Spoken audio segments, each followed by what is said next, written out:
The final goal is to eradicate humanity as we know it.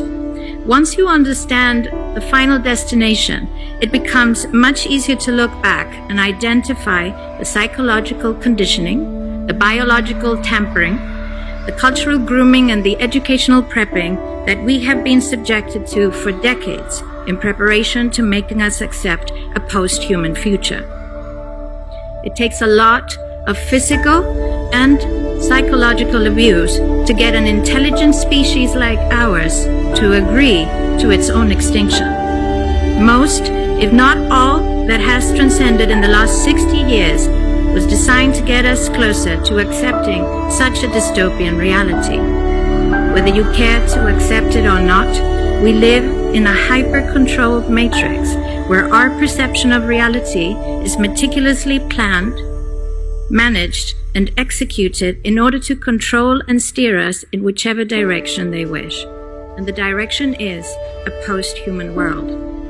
For this, they first needed to destabilize, dehumanize, and demoralize humanity through every means possible.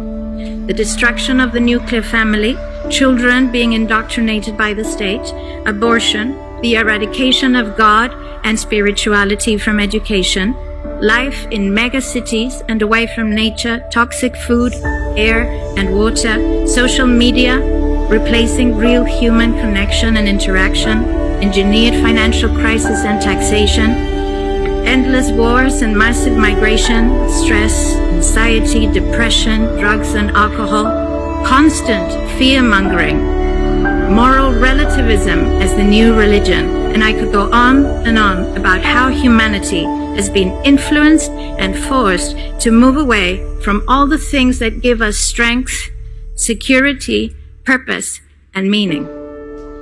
A weak, immoral, disconnected, ignorant, and unhealthy population is an easy target for the next stage, the creation of an entire generation of androgynous beings.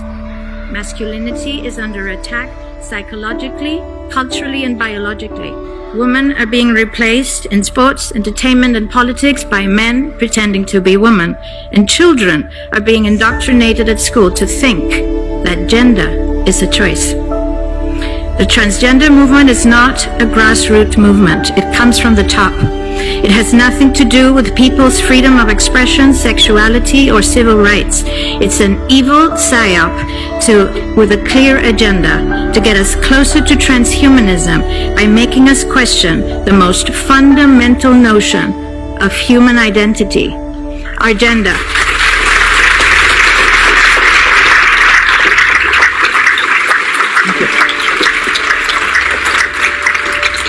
If you don't know who you are, if you already identify as a hybrid between a man and a woman, you will be easily convinced to become a hybrid between human and machine.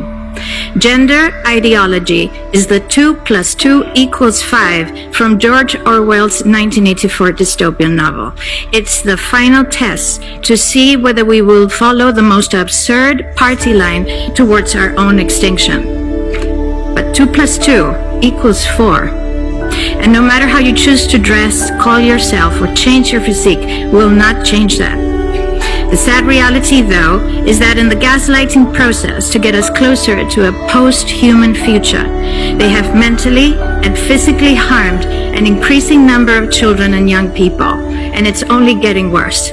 This must be stopped.